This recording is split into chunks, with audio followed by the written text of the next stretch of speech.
성경 읽는 시간은 이제 뺐고, 오늘 집회 자료를 다 해드렸으니까 한 번씩 다 가지셨죠? 오늘 우리가 읽은 창세기 24장 말씀은 아브라함과 사라 사이에 늦둥이로 난 이삭이 혼인을 하는 내용이에요. 그런데 아브라함 집에는 다메섹에서 얻어왔던 청지기 종인 엘리에셀이라는 종이 있었고 많은 종들이 있었어요. 그런데 오늘 청지기 종에게 아브라함이 맹세를 시켜서 아주 중요한 맹세를 하게 했는데, 지난번 번역에는 환도뼈 밑에 네 손을 넣으라 그렇게 번역을 했고, 이번에는 허벅지 아래에 손을 넣으라 그래서 이건 이제 허벅지 환도뼈 이런 말은 그 엉치라는 개념이 있는데, 이것은 생명으로 맹세한다 그런 뜻인 거예요. 아브라함이 자기 생명을 걸고 맹세를 한 거예요. 아브라함의 생명과도 같은, 바꿀 수 있는 그렇게 중요한 맹세를 시킨 거예요, 지금. 그 다음에 그 맹세의 내용은 내 아들 이삭을 위해서 이 가나안 땅 여자들한테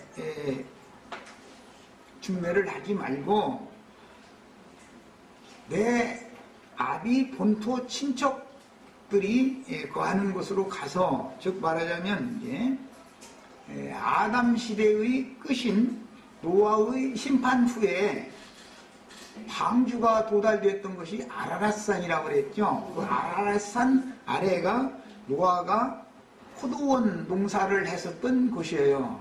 그것은 이제 지리적으로는 유프라데스강, 티그리스강 그 삼각주가 있는 메소포타미아라고 하는 유역인데, 오늘날로 말하자면은 터키 지역이죠. 그 먼 곳까지, 시리아와 연결되어 있는 그 먼 곳까지 청지기 종에게 많은 종들과 함께 낙타 10피를 딸려서 아브라함이 가나안 땅에 들어오기 전에 원 그 아버지 데라의 아버지, 또 그 아버지 해서 노아의 아들 셈족들이 거기에 거하고 있던 그 지역까지 보낸 거예요. 지금 아브라함은 함족들이 거하고 있는 가나안 땅에 와 있어요. 그래서 맹세를 이렇게 생명을 걸고 목숨을 걸고 맹세를 한 이유를 아셔야 되겠어요.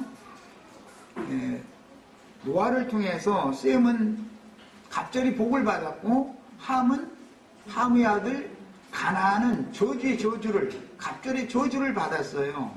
그래서 복받은 족속이 저주받은 족속과 혼혈을 해서는 안 된다 하는 것이 아브라함이 지금 그 청지기 종에게 생명을 걸고 맹세를 시킨 그런 내용이에요.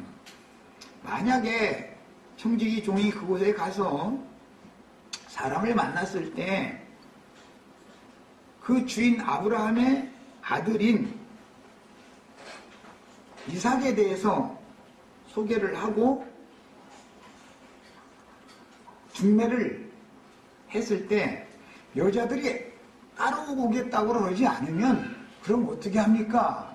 그럼 내가 다시 와서 당신의 아들, 주인의 아들 이삭을 그곳으로 데리고 갈까요?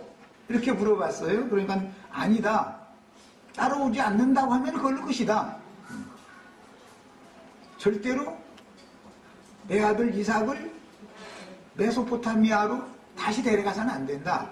왜? 여호와 하나님이 그곳에서 내 본토 친척 아비집을 떠나게 하셨는데, 나를 떠나오게 하신 그 하나님이 뜻이 있는데 그것으로 다시 내 아들을 돌려보낸다면, 옛것으로 다시 돌아간다면 그 말이에요.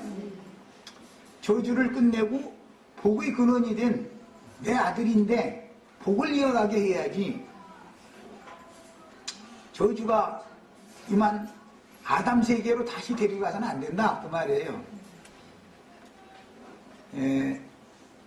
성경에는 중요한 두 사람이 나와요.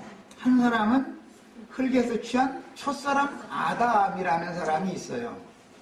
그 다음에 복의 근원인 둘째 사람이며 마지막 아담이신 그리스도가 있어요. 이렇게 두 아담이 있어요. 첫 아담, 마지막 아담, 첫사람, 둘째 사람 이렇게 대비를 하고 있어요. 성경에서는.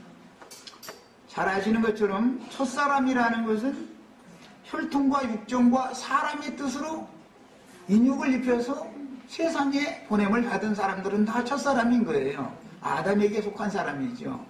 이 사람에게는 저주가 임했다 이거예요.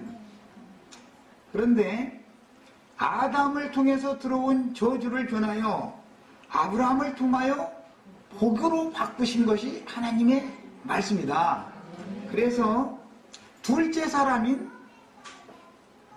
복의 근원이 되시는 하나님의 사람 예수 그리스도에게로 다 아담 세계에서 나와서 그리스도의 세계로 다 와야 된단 말이에요.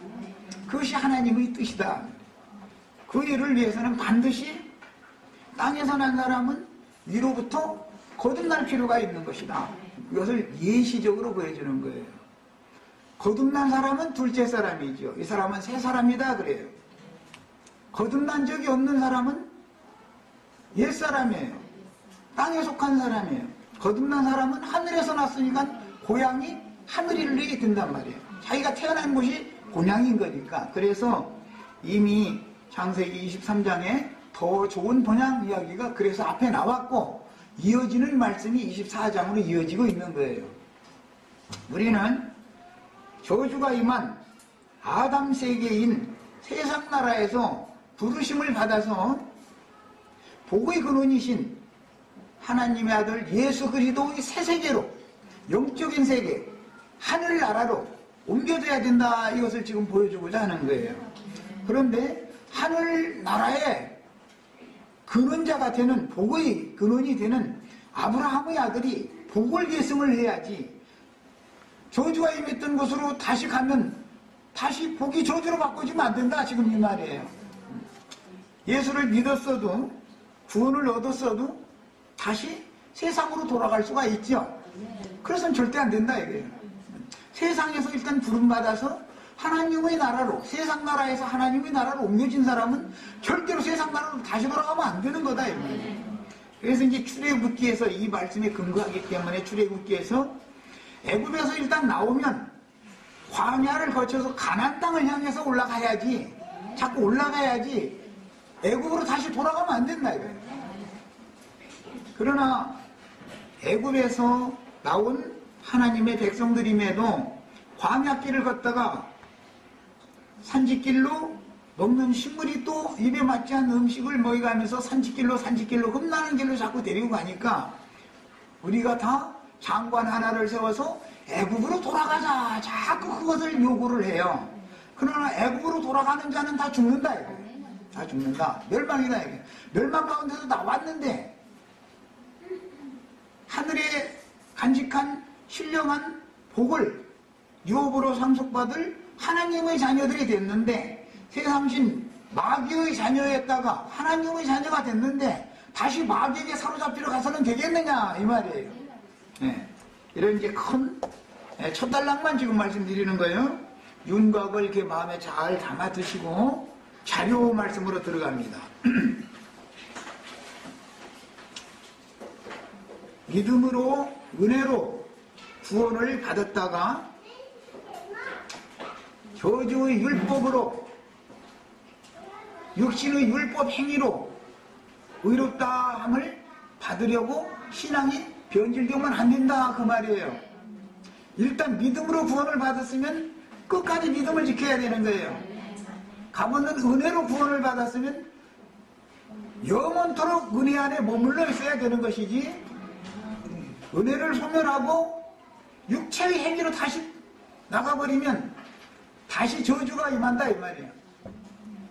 우리는 이미 다 복음을 듣고 마음에 믿어져서 저주의 세상에서 부르심을 받아서 예수 그리스도의 하나님 아버지의 나라로 옮겨진 사람들이에요. 그러면 우리가 하나님 앞에 복받은 사람이 된 근거가 뭐냐면 값없는 은혜로 주신 믿음의 근거에서 우리가 구원을 받은 거예요.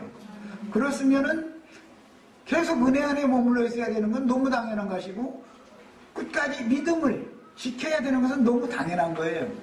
그런데 다시 사람의 선한 행위나 인간의 의를 가지고 하나님의 영광 앞에 나가려고 해서는 사실은 저주 아래로 돌아가는 거다 그 말이에요. 이런 것을 염두에 잘 두셔야 돼요. 신앙이라는 건 지금 너무너무 여기에 중요한 기초를 지금 세우고 있는 말씀이다라는 걸 이해하셔야 되겠어요. 자, 자료 말씀은 형제님들이 한 달락 읽고 자매님들이 한 달락 읽고 계속 돌아가면서 같이 읽어보겠습니다.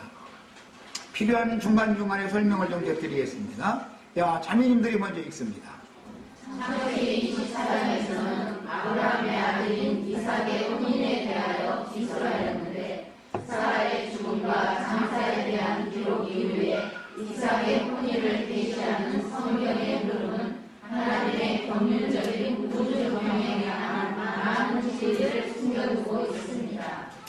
신랑 이삭과 신부 리브가를 중매하는 늙은 종의 사역이 중요한 내용인데 이삭의 혼인은 아버지의 때에서 아들의 때로 하나님의 경륜이 전환됨을 의미하며 리브가는 신약교회를 대표하고 늙은 종은 유대교의 마지막 늙은 제사장이었던 사가랴 부부의 아들 요한이 자신에게 나와서 세례받은 신자들에게 신랑 예수님을 소개한 진예자 요한의 사역을 상징하는 것입니다. 여기 이제 성경 찾아 있습니다. 요한복음 3장 29절로 30절 각자 자기 성경 펼쳐가면서 찾아 읽습니다.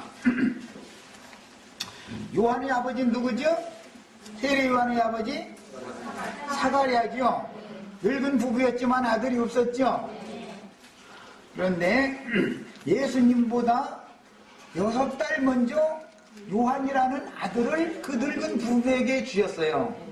아들을 가질 소망이 없던 부부였었어요. 사가랴와 엘리자벳은. 그런데 그 부부에게 요한이라는 아들을 주셨어요. 그런데 율법과 선지자의 때는 누구 때까지라고요? 네, 율법과 선지자는 요한 때까지요. 그 후로는 하나님의 나라가 시작이 된단 말이에요. 야, 이런 전환점이다. 율법과 선지자의 때는 아버지의 때죠. 아버지의 시대죠. 그러나 아들이 오셔서 신부를 취하시면 아들의 때가 되는 거예요, 이제. 네, 그래서 요한복음에 보면 혼인집에 초대를 받아 가셨던 주님이 하신 말씀이 있죠. 여자여 아직 내 때가 이르지 아니하였나이다.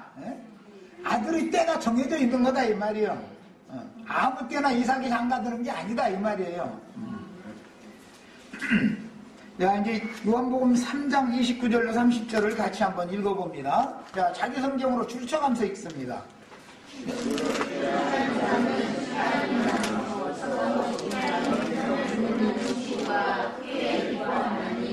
나는 이러한 기쁨으로 충만하였노라. 그는 흥하여야 나는 쇠하여야 하리라. 네, 자, 신부를 취하는 자는 신랑이니, 이 말은 세상 죄를 지고 가는 하나님의 어린 양을 소개하면서 하는 말이죠. 세례 요한이. 하나님의 어린 양은 지금 뭐하러 온 거죠? 신부를 취하러 오신 거예요. 예수님이 세상에 왔다 그 말은 장가들러 오신 거예요. 장가들러 신부 취하러 오신 거예요. 야, 그 안에 4천여 년이 되는 긴 기간 동안 하나님께서 그 종들을 부지런히 보내셔서 하나님의 아들 예수 그리스도께로 중매하게 하셨는데, 진실한 중매를 하는 종선지자들을 뱀의 보냄을 받은 광명의 전사를 가장한 거짓 선지자들이 다 박해하고 죽였어요. 그것은 어린 양의 신부 될 자가 매 세대마다 있었지만 수가 많지 않다라는 걸 알 수 있는 말이고, 이걸 다 설명하기는 이제 그러니까 그런 것이고, 지금 그 충만의 수가 채워진 때가 됐기 때문에, 신부가 준비됐기 때문에, 예비되어졌기 때문에 신부를 취하러 신랑이 오신 거예요. 이것이 주님의 오심이다 말이에요. 그런데 신부를 취하는 자는, 이것은 요한은 신부를 신랑 예수님께 중매하는 친구죠. 중매자예요. 예수님은 요한에게 와서 자기 죄를 자복하고 회개하여 요한에게 세례를 받아서 그 영혼이 정결케 되어진, 육신적인 세상의 예로 말하자면은 태가 깨끗한 처녀가 되어진 처녀, 정결한 처녀들을 예수님이 취하시라고 소개를 해주는 일을 하러 중매쟁이가 6달 앞서서 와서 그 일을 먼저 해놓는 것이다 이 말이에요. 창세기 24장이 예시된 대로 지금 신약성경이 이루어지는 거예요. 구약성경은 모두가 예표예요. 모형이에요. 신약성경은 시연이에요. 자, 서서 신랑의 음성을 듣는 친구가 자기 아버지도 제사장했지만, 제사장은 하나님의 말씀을 대언하는 직분을 하는 사람을 말하는 건데, 자기 아버지의 음성과 신랑의 음성이 다르다 이거예요. 자기 아버지는 늙은 종 엘리에셀로 상징됐단 말이야. 요한의 아버지는 늙은 종이단 말이야. 구약시대는 끝났다 지금 이 말이야. 늙은 종이 중매를 하는 시대는 끝났어요. 이제는 새 시대가 온 거예요. 신랑이 왔으니까, 장가들 왔으니까 종교를 하는 거예요. 한 시대를. 신랑의 음성을 들을 때 듣는 귀가 있어야 된다 이게. 이게 하나님이 그 아들을 정결한 처녀에게 장가들로 보내신 신랑이 왔다는 소리구나. 예수님이 말씀을 전파하기 시작하시면 그게 무슨 소리인지를 알아들어야 된다 이거예요. 바람 소리라는 건 항상 들리는 거예요. 바람의 방향은 아무도 짐작할 수 없어요. 그러나 이 바람 소리가 어디로서 와서 어디로 가는지를 모르는 사람은 거듭난 사람이 아니다 이게. 바람이라는 건 영이라는 말 같은 뜻이에요. 호흡, 숨, 영, 그런 같은 뜻이에요. 하나님의 호흡, 하나님의 숨소리를 들을 줄 알아야 된다 이게. 그래야 영원한 생명, 하나님의 호흡은 다함이 없다, 끊어짐이 없는 생명, 그 호흡 소리를 들어야 된다. 소리를 통해서 숨이 사람에게 새로운 생명이, 새로운 호흡이 부어지게 되는 것이다.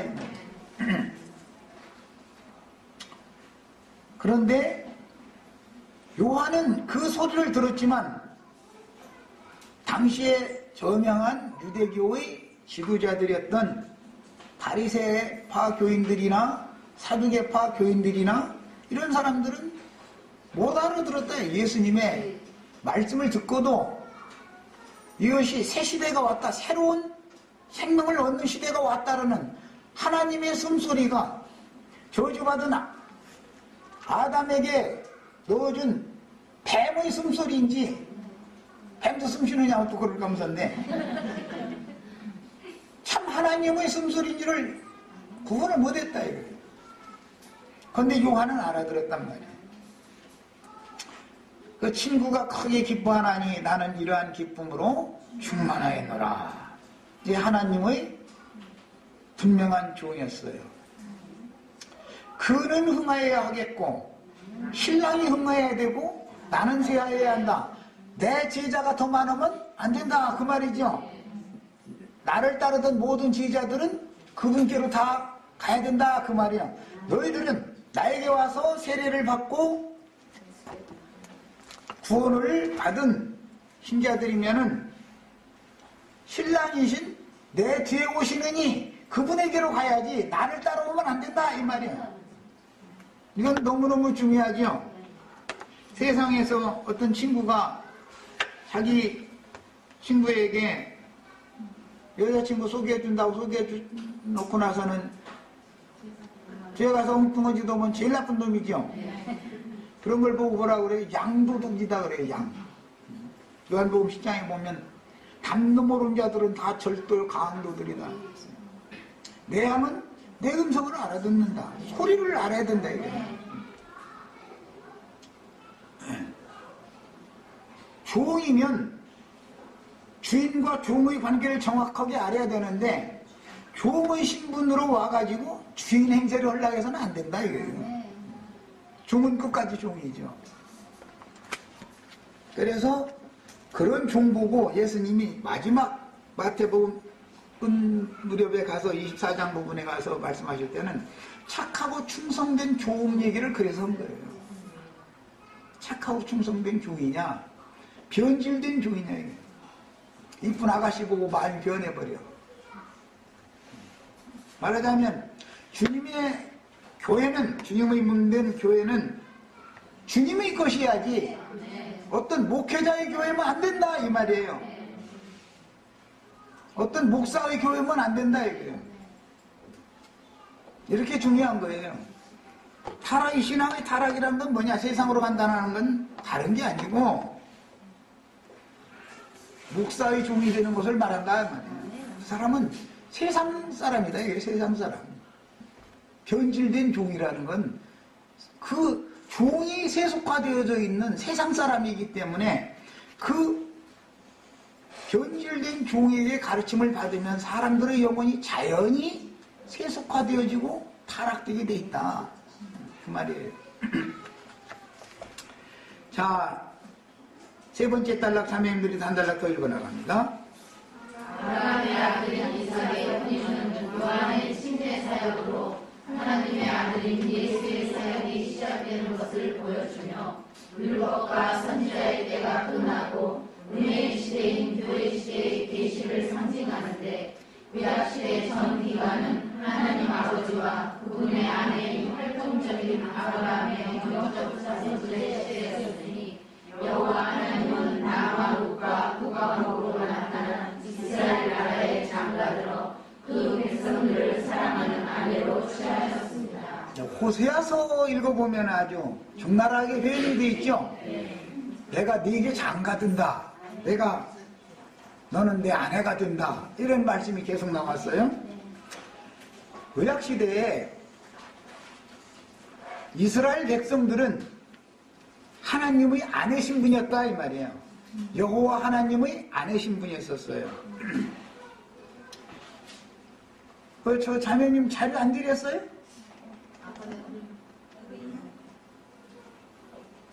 네. 자, 자료 더 읽어 나갑니다. 구약 시대에는 이스라엘 백성들이 하나님의 아내였었어요. 맨 앞장하는 거예요, 앞장이요.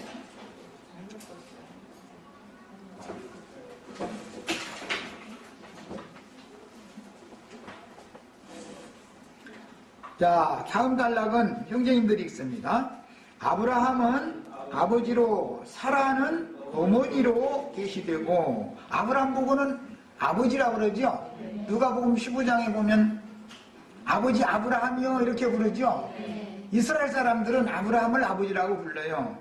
아담을 아버지라고 부르면 나는 마귀 자식이요 그 말이에요. 나는 세상 사람이요 그 말이에요. 난 타락한 죄인이요 이 말이고, 아브라함을 아버지라고 부르면 나는 복받은 자손이요 그 말이에요. 아버지가 누구냐에 따라 다른 거예요. 사라가 어머니냐 하갈이 어머니였냐에 따라서 하갈이 어머니면은 광야 교회인 것이고 종신분의 교회죠. 하갈은 사라는 위에 있는 예루살렘이요 우리의 어머니다 그래요. 갈라디아 4장에 보면 사라가 우리의 어머니인 사람들이 있고 하갈을 어머니로 믿는 사람들이 있어요. 이건 믿음의 문제예요. 이삭은 아들로 리브가는 교회로 나타나는 표상이다. 성경 전체는 그리스도와 교회에 대해서 말하고자 하는 거예요.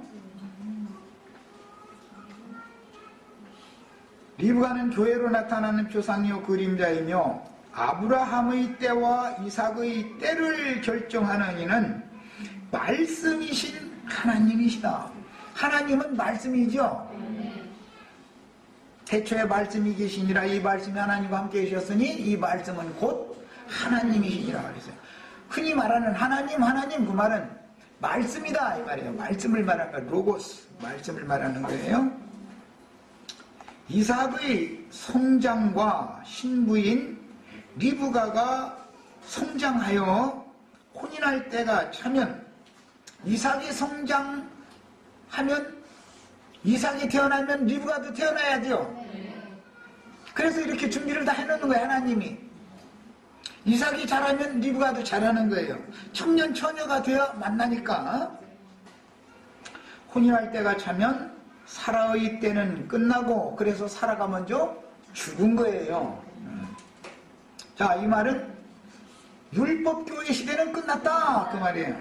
율법과 선지자의 때는 끝났다. 하나님의 아내 이스라엘의 때는 끝났다. 이제는 새 시대가 온다 이 말이단 말이에요. 리브가의 때가 되므로 이는 구약시대와 신약시대의 구분점이 되기도 합니다. 요한이 회개하라 천국이 가까이 왔느니라 시작해서 요한의 사역이 끝나고 예수님이 이 사역을 이을 때 요한이 죽은 다음부터 사역을 이을 때 또 회개하라 천국이 가까이 왔느니라 말씀이 이제 증거되기 시작하죠. 예수님이 죽기까지 요한의 사역에서 예수님이 죽기까지는 7년이 이제 3년 반이 이제 걸렸는데 그 3년 반 기간이라고 하는 그 기간의 사역 기간이 구약시대와 신약시대를 나누는 유예기다 이거예요. 한 다리를 넘어가는 한 경점이 있었다 이 말이에요. 자, 이번에는 자매님들이 다음 달에 읽습니다. 아브라함의 때는 하나님의 나라로 이삭의 때는 천국으로 계시며 또한 옛 언약의 때와 새 언약의 때로 계시는데 옛 언약의 때는 율법과 선지자의 때이며 침례자 요한의 때까지이지만 실제적으로는 육신을 입고 이생에 사신 인자 예수님이 구속을 이루기 위한 주님과 장사까지입니다. 과복이라고 하는 그 기간은 인자 예수가 사람이신 예수가 세상에 오실 때 자기 땅 자기 백성에게 보내심을 받았다 이렇게 돼 있어요. 그런데 자기 땅 자기 백성에게 오심에 자기 땅에 있는 자기 백성들이 영접을 했다 안 했다? 영접을 하지 않았다. 그래서 하나님을 도무지 모르던 사람들에게 복이 이방인에게로 가는 거예요. 그래서 그때부터 이방인의 때 이렇게 말을 하는 거예요. 무화과 나무의 때가 끝났다 이거예요. 무화과 나무는 말라버리고 저주받았고 이방인의 구원을 얻는 이방인이 영적인 복을 받는 새 시대가 왔다 이 말이에요. 언약이라고 그러는데 구약, 신약 이렇게 말하죠. 성경책 보고 창세기에서 말라기서까지는 구약 성경 이렇게 말하잖아요. 마태복음에서 계시록까지는 신약 성경 그렇게 말해요. 그 약속이라는 말은 무슨 뜻이냐면은 인간사에서 제일 중요한 약속이 무슨 약속이에요? 혼인 약속이죠. 인간사에서 제일 중요한 약속은 혼인 약속이잖아요. 이런 것처럼 하나님 나라에서도 가장 중요한 하나님의 약속이라는 것은 하나님과 구속받은 하나님의 백성들이 결혼을 위해서 약속을 하는 거예요. 그 약속을 정혼이다 그래요. 구약 성경에 보면 약혼 기간이 정해져 있죠? 몇 년이에요?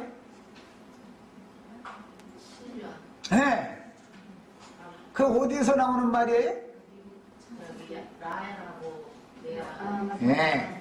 야곱이 두 아내를 얻게 되죠. 실제는 네 아내지만 이두 아내는 이제 본처들이고 나머지는 첩들이니까 두 여자는 종들이니까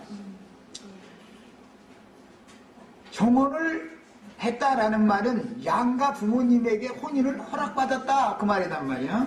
우리 저 최근에 결혼을 한 여기 이제 신혼부부 있는데 신랑 될 사람 집에 처녀가 가서 인사를 드리고 총각이 가서 인사를 드리고 합격점을 받아야죠. 거기서 불합격하면은 아무리 사랑해도 소용없는 거죠. 부모님 허락 안 해주면 안 되는 거잖아요. 허락을 받고 나서 그 다음에 신랑 댁에도 또 신부들 처녀를 데리고 가서 인사를 시켜가지고 내 가족으로 나의 며느리로 나의 텃밭으로 내가 사겠다 너를 사겠다 내가 너를 내 집안 가속으로 내 며느리로 인정해서 받아들이겠다 허락을 딱 받으면 약혼이 된 거단 말이야. 약혼을 하고 나면 즉시 양가에서 폐물이 오고 가지요. 예, 그거는 오늘 말씀에서는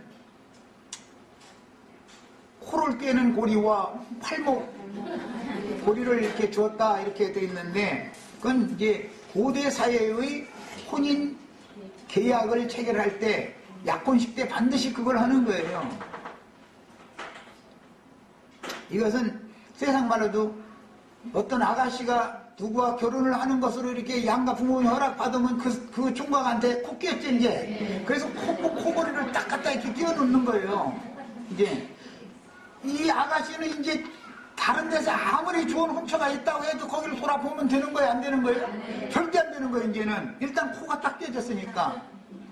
그것은 고대사에서는 그렇게 혼인을 했어요. 그것을 빙패다 그래. 빙패 빙물 그렇게 말해요. 빙물을 신랑집에서 주면 시집을 올 때 신부는 빙패 패백이라고 그래요. 빙패를 가지고 신랑집에 오는 거예요.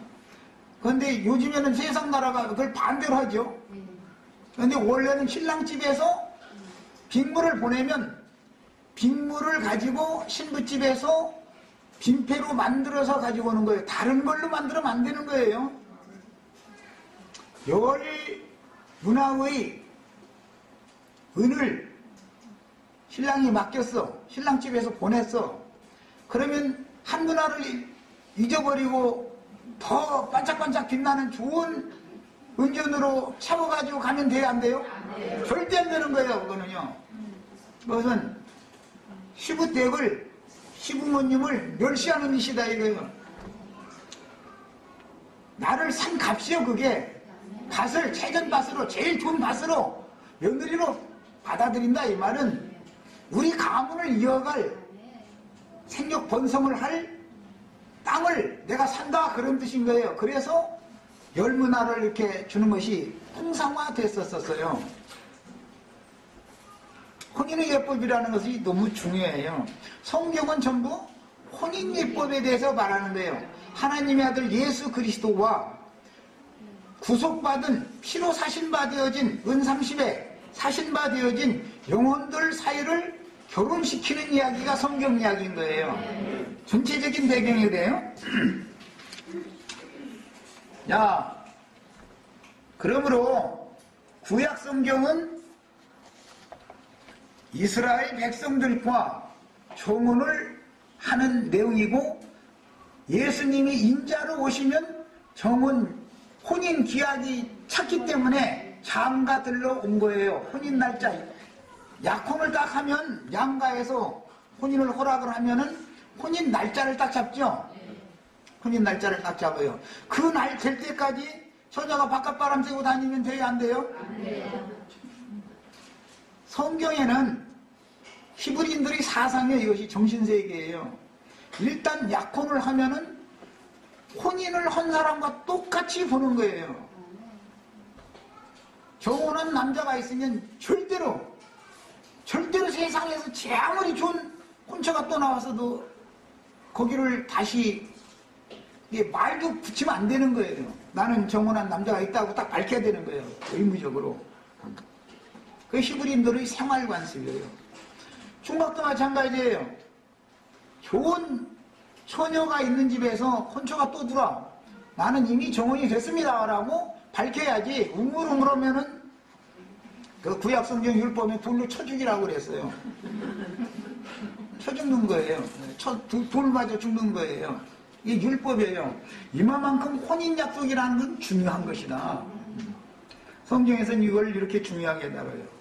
구약 백성들에게는 이스라엘 혈통적인 아브라함의 영적 자손들 이삭과 야고보의 후에 12지파에게 약혼을 하셨다가 예수님이 이스라엘 12지파와 혼인을 하러 장가들러 오신 거예요. 인자 예수가 온 거예요. 자, 시간이 됐으면 여기까지 하고 이어서 신약시대로 넘어갈 때는 예수 그리스도께서 오셔서 이방인들에게 사도들을 보내서 전도를 하면 약혼이 다 돼 있는 사람들이다. 이게 교회라는 것은 지금 그리스도께로 시집가도록 약혼이 돼 있는 사람들, 믿는 사람들은 다 약혼자들이죠. 그래서 그 충만의 수가 차면 아들이 장가들러 오신다 이거예요. 반드시 그 때가 차야 되는 거예요. 여기까지 일단은 여기까지 해놓고 첫 시간을 마칩니다.